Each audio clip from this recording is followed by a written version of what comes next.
this is such a strong film. I really, really loved this film. When I learned that a 19-year-old, 20-year-old, whatever, made it, it kind of blew me away because of the patience that it has. I think the other element that's really been hurting the film industry is this obsession with the international market. Like, we're trying to make things for too many people. Welcome to the Pestle, reviewing and breaking down movies to look for insights into the movie-making process. Hosted by Telekinesis, the laziest superpower of them all. Now, let's dim the lights with the remote control and start the show. Welcome, everyone, to the Pestle. Today's show is brought to you by The Window Within. Pick up the breakthrough self-help book from Dr. Mary Klein and navigate your path to a brighter future on the inside. Pick up The Window Within. Welcome to the Pestle. I am Wes. And I am Todd. And we are filmmakers. We've been off for a week. We've been doing that a lot lately, like a week off, week on, week off, and there's always a little bit of rust. Well, for some of us, there's rust. For others, there's the freaking Knicks, but I'm not going to go down that road right now. But we're filmmakers. We like to watch and review films and kind of better understand the filmmaking process, especially on the writing side. I love studying what people are doing on the writing side, but sometimes people are doing some really interesting stuff on the production side. Yeah, and with that in mind, man, what are we looking at today? Today, we are covering Backrooms, which at the time of recording this episode is in theaters. So if you haven't seen this movie, please pause this episode and go watch it because we're going to spoil all the things. Yep. We're going to dive into a little bit of discussion on production design and set decoration. There might be some interesting stuff in there. And also talk about some of the story and writing, maybe talk about some of the symbolism, I don't know, and other such stuff and things and stuff. And a quick synopsis of the film. After a therapist's patient disappears into a dimension beyond reality, she must venture into the unknown to save him. It's directed by Kane Parsons, written by Will Sudik, cinematography by Jeremy Cox, featuring Chiwetel Ejiofor as Clark, Renate Rensiv, as Mary, Mark Duplass as Phil, Lukita Maxwell as Kat, and Finn Bennett as Bobby. Nice. Renata Reinsby? I saw her. Sure. She did a Closet Picks in Criterion. I get addicted to those. I love seeing what all these people that I love are watching, and they'll just start geeking out over films I've never heard of. And then I'm like, cool. I don't know movies at all. Yeah.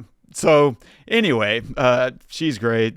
Chiwetel Ejiofor, awesome. This cast is surprisingly strong for such a small cast.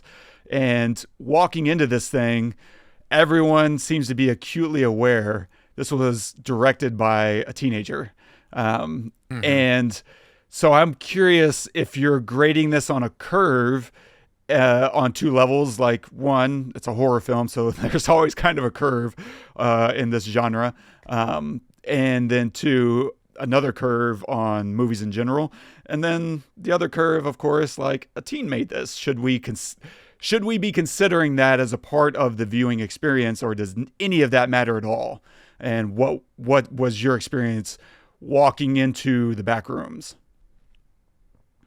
That's a good question. I didn't know that he was that young when I saw the movie. So I didn't grade on a scale in terms of age. In terms of Hollywood, I also didn't grade it on a scale. Like, whenever I go into a theater, I'm expecting good. I'm just expecting it, right? If I'm watching on Netflix or something that, or like, some streaming service, then if it's good, it's a win, but I'm not expecting it. But if I go into a theater, I'm expecting it. And I like that, like not all films are of the caliber of theater. And I think that that's super important, because theater is reserved for the best of us, right? The best we can do.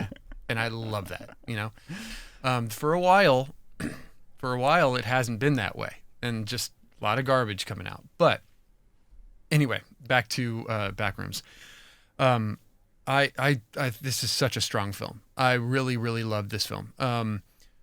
the fact when I learned that a 19-year-old, 20-year-old, whatever made it, it kind of blew me away because of the patience that it has. It's a very slow building film, but at the same time, fast. Like it takes a while to get into the back rooms, right? But that's important because we need to understand Clark's motivation and his, I guess, his trauma, right? Because his trauma is what drives the film, right? Because it's the whole, giant version of him, giant pirate version of him that's like killing. We need to understand that, before necessarily we see it, right? We see that he's broken, he got a divorce, right? He can't take ownership of it. He thinks it's all her fault, but he can't take ownership of it. And he's having to, perform for these terrible commercials as a pirate, to save his failing business, which is so sad. I mean, it's really sad. It's okay, Kat. You can open up the store for now. It's been open. Yeah. Yeah. It's just, there are so many like little things in this movie that I really like that they choose to do to make it feel lonely. I think, what was it? Kat, the girl, his like the assistant manager. Yeah. Co-manager. She has like no sympathy. She's just like, it's a job. If I was working there, I'd be like, sorry, boss, like we've been open. Like I'd feel bad. Yeah. She does not feel bad at all. I think it's super important that she doesn't, because it makes him seem more alone. Even with the people who are working with him, they think that he's like a loser. They don't want to be there, but they're there because like she's there because she needs the job and all this stuff or whatever. And, but you can feel, I think Chiwetel Ejiofor is incredible in what he does. He makes you feel bad for him, right? Even though he's basically kind of done it to himself. Yeah. And he just can't own that.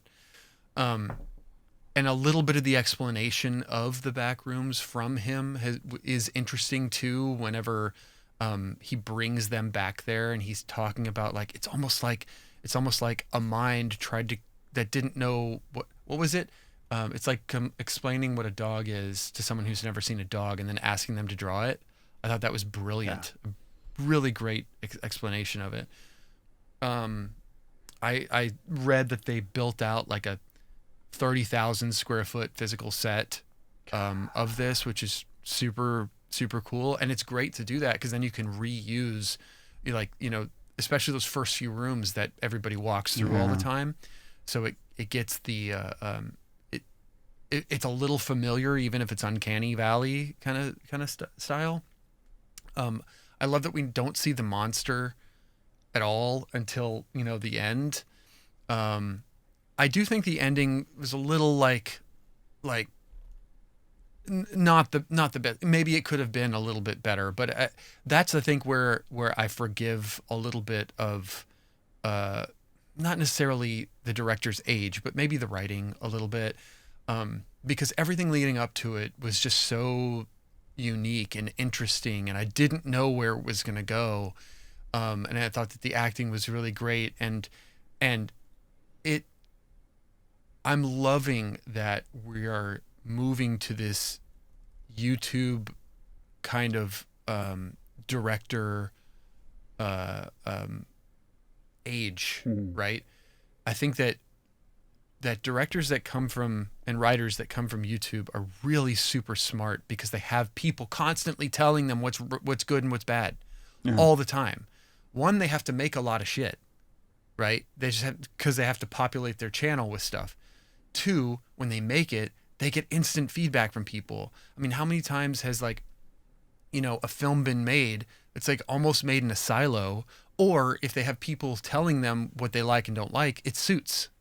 It's people with money. It's not people who go to the theater and spend their money to see something. It is people who are, like yeah, suits in the studio. So I think that I think it's proving, this movie for me like proves that for sure. You know, we talked about Obsession and how much, you know, and what we thought of Obsession in an earlier episode, which is another YouTube director.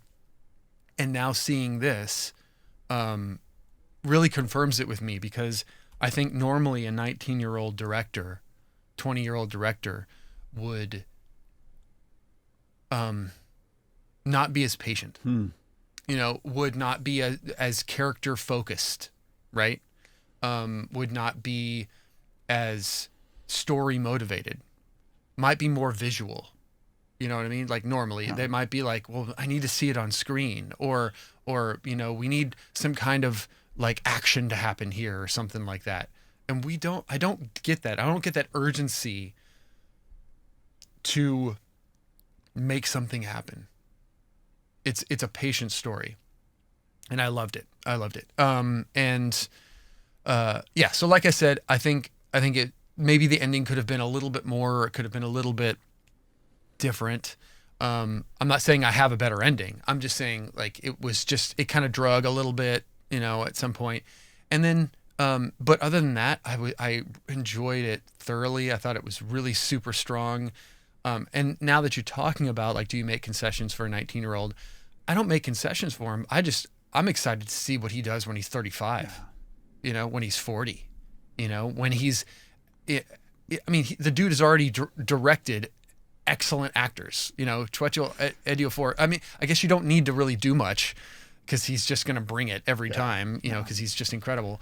But you're directing this guy, these actors who are fantastic at 19. Imagine what you can do when you're 45, you know, like with all that experience. Yeah. So I'm really excited to see what he does next, in the next 20 years of his career. Yeah. And I really enjoyed it.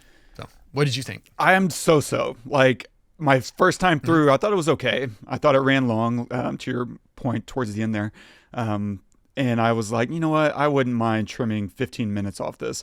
I think I don't know if you can do that in the edit with the way it is now. That would have had to come through the writing process. I don't think there's very clean cuts that you could make to what we have there. But still, I think it speaks to exactly what you were ending also there about being excited to see what he makes, you know, in 20 years. That's absolutely what I was thinking. Because one of the great things about seasoned directors is their life experience and what they're bringing to the writing process. To go back to Will Sudik and say, hey, this is a really nice start. What about this? And he just doesn't have that kind of life experience. And so the more I was thinking about it, as I was driving home from the movie, it was like, I think I would have liked to have seen a story more in his zone of experience. Like it should have been kids wandering through here, because then he can speak to that experience on the writing level. I still don't think maybe it would have been a good thing for him to write. At 19, I don't imagine, in our day and age anyway, there's not a lot of Mary Shelleys running around in 2026. And so I don't think he would have probably had the chops to do a full, great 95-minute film. But the ability to step in and say, no, this rings false. Like there's so much in those conversations between Clark and Mary that I was like, this feels like someone wrote something that they didn't fully understand. It just didn't feel lived in. And I didn't really buy into a lot of their stories. It just felt, I don't know, it felt hollow. It really did. Listening to Clark talk about his marriage and being embarrassed to role play and then immediately jumping head first into it.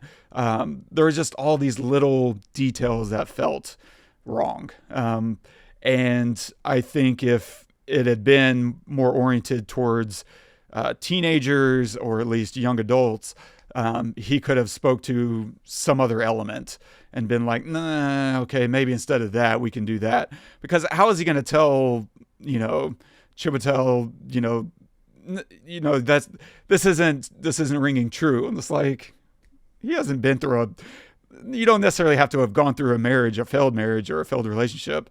But you need to have seen a few of them, like, I think at least, to know what those things start to look and feel like, to know what it feels like to go through a therapy session that's going out of control. I don't know. There's just more life experience. And even if you're not going through those yourselves, you've seen it. You've heard those conversations from one side or the other. And you know what people look like when they're lying to themselves. I think that's the big one, is there's what people say to you, and then there's what they're saying to themselves, and there's this gap between fiction and reality that all of us have, right? I was having a great conversation with a friend last week, and he was like, man, yeah, I don't know if, like, and he was telling me this straight to my face. It's like, yeah, it just sounds like, the client or whatever doesn't really know what they're saying, but then again, I'm only getting your side of events. And I was like, that's absolutely right. You're only hearing my side of it. You have no idea if I'm giving you the full truth or not. Or if my truth is just a little bit different from theirs and their experience up to that point. Because maybe the exact conversation was exactly right. But there's something that happened in a previous conversation that you have no idea of. And that was being filtered through the client that I'm not letting you know about. You just don't know. And there's so much complexity to human nature. I don't feel like we got out of this story. Like, it felt a little too clean in the delivery, and not nearly messy enough. And so those are the things that, I was kind of picking up on. Like, I think if the story had been a little bit more in his zone, he could have maybe checked it a little bit more. But what he had in his favor was a massive cheat code with these actors. Man, if you have Ejiofor and Renata Reinsve, my God, you don't have to, like, Ejiofor is the biggest cheat code in Hollywood. That dude was taking humdrum lines and, like, punching you in the face. Like, all those moments in therapy, all those moments where he's losing his grip on reality are just second to nobody. Like, he is so good. He's so compelling. And he's been doing it for so long. Like, go watch Dirty Pretty Things and tell me he hasn't been doing it his whole career. Like, it's just otherworldly. And so, yeah, having him in there, he could sell you anything. And that's a brilliant job of casting on whoever. Like, he gets the credit because he's the director, and rightly so. But God, it's just unreal. And then you have Mark Duplass stepping in to sell this fascination. God. And whenever you were talking about, like, YouTubers and the ability to iterate quickly, and that's the other thing. I saw someone that mentioned this on a Reddit thread talking about, like, YouTubers are taking over, and they're like, yeah, but here's the thing. It's not just any YouTuber. It's not us, right? It's not like someone's going to come to us like, oh, you've done a bunch of analysis. Here's $1 million to go make your film. Like, I'm not against that at all, but that's not who they're handing it to. They're handing it to people who are creating narratives, who are iterating on narratives quickly and often. And one thing that Duplass and his brother, Jay Duplass, did was just this really cool movie called Creep. And that's what they did. They went and made the movie, showed it to their friends, and then asked, what's not working? What is working? And they reshot. They're like, okay, we'll keep these parts of the movie. And all these other, this other 65 minutes. Okay, we got 15 good minutes. We'll keep the 15 minutes. We'll rewrite these other 65 minutes, and then we'll do it again. And they just remade that movie, I forget, like, several times before they finally, like, released it or took it to festivals or whatever they did with the marketing on that. And that's freaking genius, just iterating. And so it's not a new idea. It's just, they're doing it much. Curry Barker and, Kane Parsons are doing this much bigger audiences. And that's the other cheat code is, look, as fun as this movie is, it's also, to me, an elevated Shudder movie. The horror distribution channel, Shudder, does just IFC or whatever. They do just a ton of horror movies. And this is, to me, it's absolutely no better story-wise than any of those movies.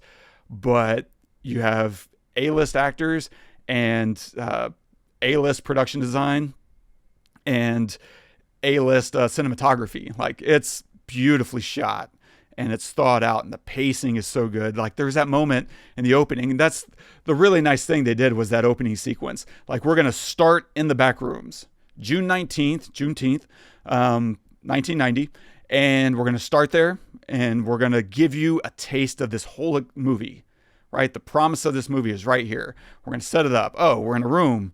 We're going to find ourselves in a room with so many doors, we can't watch them all. This bird flies in, it just bursts in. That's a little jump scare. Mm-hmm. And then a beat, he's going to walk up slowly to it. The pacing there, so good. Kane Parsons freaking nails the pacing. And then the bird just finally just jumps up and flies away. And you're like, whoa, like, that's great pacing. That's like pro level stuff. And then the monster's going to get his kill. We're not going to see what it is. And now our setup is complete. We know exactly what's we're dealing with. To some extent, they've raised a bunch of questions. Now we're expecting a bunch of answers. We know what the experience is. We're going to creep around some weird space, and then we're going to get killed. Okay, let's do that. The story, I think, overall is just super weak.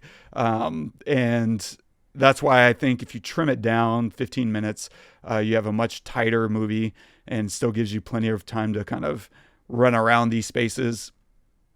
That's a good point. You know, yeah.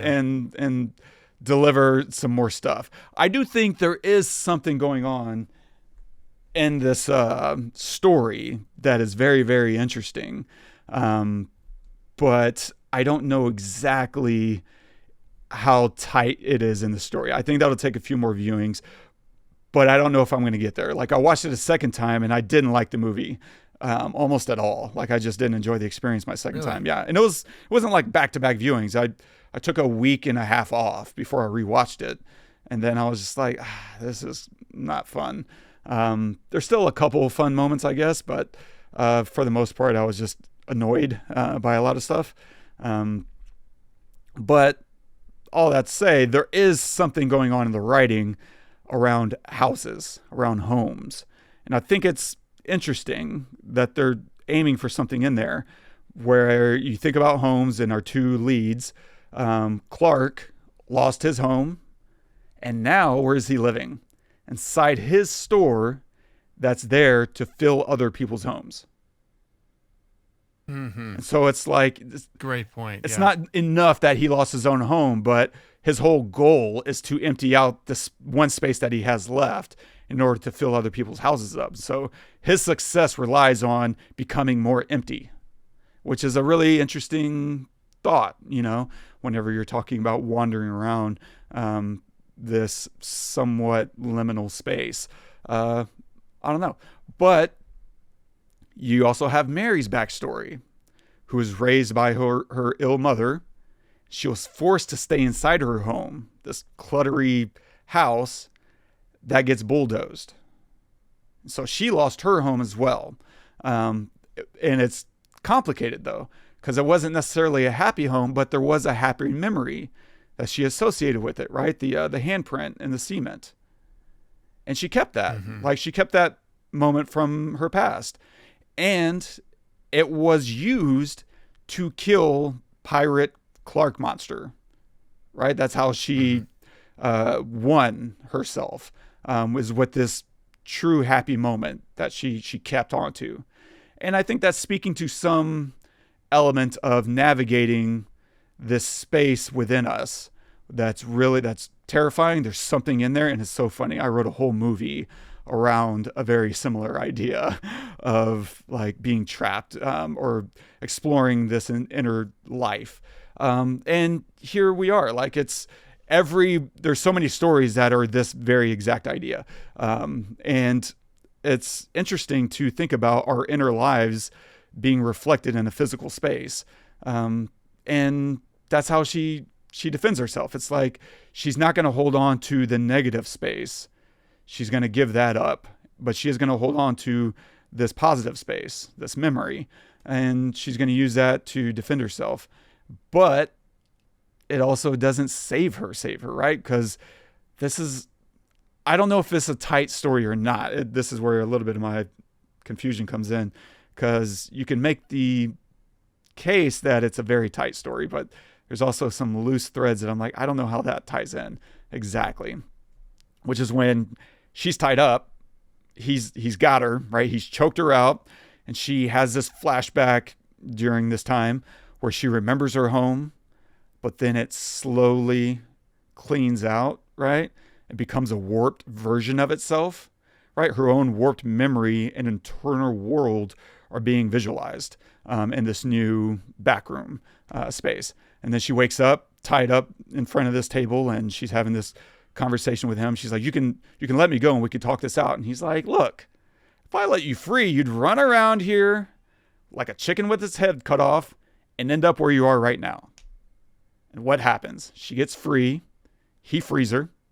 She runs around like a chicken with her head cut off, and she literally ends up right back there as a part of the spaces. And so whatever she held on to gets lost. And maybe that's a part of the association, is she used her healthy space in a negative way and therefore lost her own self. I don't know. There might be too much room for interpretation for me to really enjoy that element, right? Because you can just kind of start flexibly using whatever, however you want. And maybe that's fun. Yeah, I mean, I like that aspect. At least for me, it was like almost like whether it's good or bad, holding on to things is, like traps you. Doesn't matter if it's good or bad. So like letting go of that's what I got from it, because of what you just said, like what she was holding on to was a good memory. It was the only good memory she had. But she was not happy. Like she was holding on to that memory, but she was miserable. And we see that. And I think that they do a good job of like telling her story too. And her motivation or like her sadness. I felt her sadness. It was palpable. But she had a good memory. He had no good memories. It was like, yeah, that might be why she didn't necessarily have her own monster running after her. His monster was running after her. I think probably because we're in the back rooms with him and his negative monster, and the back rooms really, like, because he brought her back there, was built on his. Yeah. She entered through his space, right? And so his space, yes, his liminal space, which is what a therapist does, essentially, right? But this time, the patient won, essentially. But yeah, anyway, to me, it felt like no matter whether it's good or bad, holding on to the past is a negative thing and could eat you alive and trap you. Yeah. Literally eat you alive and trap you, which is literally what happens. That's true. That's true. And so, I don't know. I think there's some really interesting stuff that's happening. And it's well crafted. Like, there's no question about that. And there's some other interesting elements that I picked up, like as we're talking about inner lives being reflected in a real place. I found it really interesting that Phil, the researcher, we catch him at home with his family, and what is he watching? The Never-Ending Story, which is a story about a kid's inner life being a real place. So I thought that was a really fascinating flourish to emphasize that there is some intention happening, in the story. Because how you choose those. Now, I don't think, and this is where being an 80s, 90s baby can hold you back, but I was like, I don't know if that would have been on TV in 1990. Like, maybe. But that's here nor there. It's here nor there. But I found it, interesting. I think the other cool thing that they did, I was so on the music, but one thing I really liked about the score later in the film was the music is in stereo, obviously, but it's slightly offset from one pan to the other, from left to right. And so it's a little out of sync in spaces. And as it's getting very rhythmic, it's just, you can almost feel it together, but it's not quite. And I think that's a really fun added layer of the flawed reflection of the back rooms. Like it's this kind of, but not quite version of itself of reality. And there's a lot of intention there. That's the other thing I think they were doing with some of the production design or set design, which is when we're in Mary's office, and this goes right to the heart of your comment about that's what therapy is entering other people's spaces. Is Mary's office itself seems to be a reflection of the back rooms, where he's in her space as he's being encouraged to go inside himself. That's what triggers the back rooms. And so as they're thinking about what is the back rooms and where is it coming from, it's clearly, I mean, they're not trying to hide it necessarily, because whenever you have Async, that company that Phil works for, right, they made MRI machines until they found the back rooms, and then it changed everything, right? There's doors opening everywhere. We don't know why or how to stop them from opening. This is, I think, all kind of a commentary about therapy and how therapy is becoming a way for us to access ourselves, but it's also becoming, I don't know, tricky, because there's good ways and bad ways to do it. You have TikTok experts telling you how to diagnose yourself, and it's like, I don't know if we necessarily need that. But in Mary's office, there's some really fun set deck and production design elements in there that I think I picked out, which is the shears in her office behind her are checkered patterns, which are almost like the ceilings in the back rooms. Right, the lights and the ceiling tiles, and the curtains around the shears are like these labyrinthian designs. Like you can kind of make out like the rooms are kind of being reflected in the patterns of the curtains. And then above Clark, really fascinating to think about, there's a skylight hanging over him in the ceiling. And I think that's interesting whenever you talk about the difference of artificial light versus real light, because there's an actual path to the sun when he's in her office. There's an actual path to something whole and real and healthy. But every time he tries to go inside of his own life by himself without her, right? It's artificial lighting, and it's false, and he's trapped, and he sometimes gets lost, and and then eventually he does. Eventually he stops trying to go back out. He stops trying to go to her for help, and he's just trying to do it himself.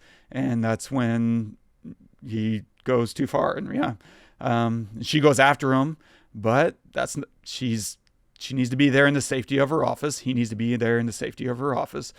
So maybe there's a really interesting conversation around therapy that's being coded into this experience. That I totally didn't notice that, but it's interesting that and I'm not saying that the director did everything. Yeah. Like you have a set designer and all that stuff, but he has to approve everything. He has to see everything, and that's really interesting that like someone that young can, look at a space, a shot, and like make a suggestion or like approve a thing, or like, I don't know, that can happen in a movie from someone that young. I think is like pretty impressive. It goes back to what I was saying before about like, I'm looking forward to what this kid's going to make in 20 years. I think that honestly, as long as these guys continue to make stuff for YouTube and they don't just like switch to just making movies, for theater, if they continue to do what they've always done, I think that it's just going to get better and better. And this is going to save Hollywood. It really will, because, for so many reasons, which we could talk about if you want, but it's the other thing. And you were talking about your friend or like the not your friend, but the Duplass, who like remade a movie over and over and over again. It's kind of what these guys are doing on YouTube. It's not the same movie, but they're taking what they learned from the last short film they made, applying it to the next short film they make, and then applying that to the next one and applying that to the next one. It's like you have just, constant feedback. And it's not that they're making stuff, they're using it to make stuff that like we want. They're still making the things that they want. They're just taking feedback or advice on what works for us also. You know, they're not us, meaning like the audience. Yeah. I don't think that that's selling out. I think that that's literally, you know, you make creative to put out into the world so that a lot of people can see it and resonate with it, right? And I think just making something only for yourself kind of like takes away from why you're making it in the first place, you know, to heal people, even if it's a comedy, if it's a horror, if it's a drama, doesn't matter. Like healing, resonation, all is like the biggest thing. And so I'm really excited to see what he does. Hopefully he continues to make stuff, you know, and put it out on YouTube and stuff as well. So yeah, and I'd like to see him step away from this universe for another movie and then come back to it to revisit and say, okay, what else can I do now? Like you need to refresh your mind and create space for new thoughts. And I think it helps to switch tracks entirely. But the one thing, and I forgot to throw this out there, the one other element that I found can't be a coincidence around the therapy element was the first time Clark goes into the Backrooms is on June 29th. And when you get to the end of the film, we witness the destruction of her house is number, and we see the house number is number 628. And I think that's, which would be June 28th. And so I think that's reflecting like the moment he decided to retreat deeper into his store instead of go out the front door, carve a new path, do something else, go be an architect, like just figure it out. Instead, he didn't, right? That was when he ultimately got lost. He should have went to her instead of going deeper into himself in order to create a new space, create a new path, instead of, you know, doing the reverse. So yeah, I think there's something in the numerology there, but yeah, in regards to everything you said, yep. I think the more he can keep creating, because he's got to have money now, maybe not like millions of dollars, but the YouTube channel has to be able to jump right now. Like after this, it's probably doubled its numbers of subscribers. So yeah, drop 50 grand, make something cool for yourself and for your subscribers. And listen, that's what really separates this from every other movie coming out right now. It's not that this is just the most amazing movie ever. It's that it had a built-in audience. Keep your audience hungry, show them what else you're thinking of next, and take advantage. Yeah. They'll show up again. 100%. Definitely. Nice. Awesome. What final thoughts? I'm just excited that I'm just really excited that this is happening. I think that we needed this. And it's bringing people to the theater. I mean, Obsession for 3 weeks in a row has gone up in its box office numbers for 3 weeks in a row. That hasn't happened since E.T. in 1982. Wild. So, you know, we're talking about, Nolan and Villeneuve saving cinema. Really, maybe it's not. Maybe, I mean, yes, those are great, but they only come out, you know, they have movies every, 2 years at best. Like, we need more. We need, to get people out to the theater. And I think that maybe YouTube directors are the next thing, Then, and we've talked about it a million times. Low budget is the way to go. They made Obsession for $700,000. It's made almost 100, I think, million. I think maybe more, 120 million worldwide now. Incredible. 250. Incredible. 250 million? Yeah, I'm pretty sure. That's right. Ludicrous. Yeah. That is ludicrous. That is crazy. Okay, right now it's sitting at 178, but I think the projections have it hitting maybe 250. God. That's crazy. Okay, and then Backrooms beat out, what was it? Mandalorian and Grogu. Good. This is what I'm talking about. It's just anyway. I'm very excited that we have a plethora of options here. What? No, I was just looking at Backrooms numbers. They're at 154 worldwide. That's freaking nuts. And what was the budget? I don't even know. I don't have it. Like $20? Let's see. Tree fitty. $10 million production budget. Okay, so that's a lot higher than Obsession. And what's really cool as I'm looking at the box office is that it made 154 currently, but 117 of that is domestic. And this is what's been, I think, the other element that's really been hurting the film industry is this obsession with the international market. Like, you're trying to make things for too many people. And that just means you're kind of dumbing down your story. Trying to tell a more visual story, and action films, adventure films are very international friendly. And, things that require more explanation or more cultural nuance, not as international friendly. And yet that's the stuff that's going to get us to the box office, more often. I don't know. I think there's something to that.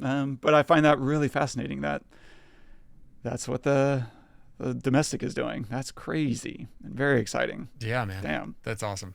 Nice. Anyway. Okay. What are you going to recommend this week? This week, I am going to recommend a new show on Netflix by the Duffer Brothers, The Burrows.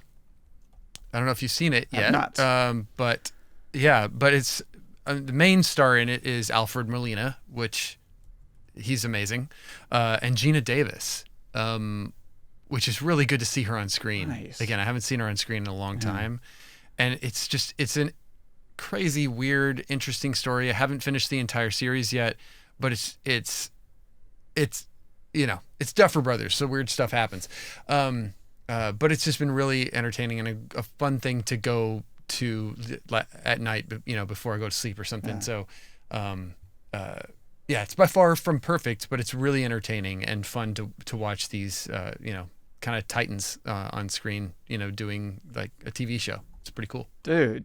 Jenna Maloney is in it too. So, nice. It's good. She's so good. Mm-hmm. Sweet. I'm going to recommend another movie, a much more specific liminal space, like an actual, like Backrooms is pseudo. It's kind of liminal. It's kind of not. But this movie, Exit 8, is very much liminal space. You're in a subway, and this guy's trapped in a loop in a subway, and it's solid. Like, again, this is kind of a Shudder horror movie kind of style thing, but it's fun. It's interesting. And it may not be everyone's cup of tea, but if you liked Backrooms, you're like, I could stand for something else like that. It's Japanese, but they don't go crazy on subtitles. You don't. It's international friendly, so it's awesome. A fairly easy watch and engaging. And I like movies that take a simple concept and find a way to keep me interested. And I thought they did a really solid job with that. So Exit 8, and stay tuned for next week. We see what Spiels has coming out next. Spielberg's Disclosure Day. We're going to take a look at that and see what he's disclosing to us. And if you're enjoying the show, don't forget, subscribe, review for 5 stars, and let us know if there's something you want us to cover. And if you want to comment on this episode, you can do that at thepestlepodcast.com/backrooms. And our quote of the day today is from James Baldwin. Perhaps home is not a place, but simply an irrevocable condition. Interesting. What does that mean to you? Yeah, I was just looking for, I don't remember what I was looking up quotes for. Anytime I see James Baldwin, I kind of pause. I'm like, what's he saying? What you talking about? Mm-hmm. And this was really fascinating. Like, perhaps home is not a place, but an irrevocable condition. Like, it's something that's within you. I'd be interested in the greater context of what he's discussing, but just on its own, it's something you're taking with you and almost instilling on the people around you. Like, we're constantly bringing this idea of home everywhere we go, right? That's what it means to be around Todd. What does that mean to be around Todd? And it's your own internalized concept of the world. And that's what home really is. Not to go full Garden State on it, but it's just this idea that we have in our heads, and we're constantly also maybe looking for it. We're looking for others who have the same concept of home. And that's where we get comfort. Or maybe their concept of home is better. And that's why it's comforting to be around certain people. I don't know. What do you pick out of that? Yeah. Yeah, kind of that. Like home can change too. It's not stationary. Mm-hmm. That's what I get. Because like, your home that you grew up in isn't necessarily your home anymore. Maybe your parents moved. Like for me, I had a home, and then my parents moved when I was 18, and that home was gone. Right? Like, Yeah. that's not my home anymore. But it was my home for 18 years. But now if I talk about like going home, or in college, if I talked about going home, it wasn't to that house. Wow. It was to wherever my parents were. So that changes the definition. It's not the house. It's where my parents are. And then I grew up and I had a family, wife and kids, and now home is different. It's not to go home to my parents. It's to go home to my family. So, it's a condition that changes, so maybe it's where home is where the heart is, but more so where the people you want to be with are, Yeah. kind of thing. And that changes. That's pretty cool. So, yeah, beautiful quote. Nice. Awesome. Well, thank you guys so much for joining us. I love talking about this. This kind of stuff, these movies is so great. I'm really excited about next week with Disclosure Day. So make sure you watch that film before you come listen to us, but we will be ready to go at that point. And like Wes said, please subscribe, review us wherever you get your podcasts, share us with your friends. And if there's a film you want to see us talk about or pick apart, let us know. Maybe we'll cover it. Until next time, I'm Todd. I'm Wes. Go watch some movies. Yeah, I don't know.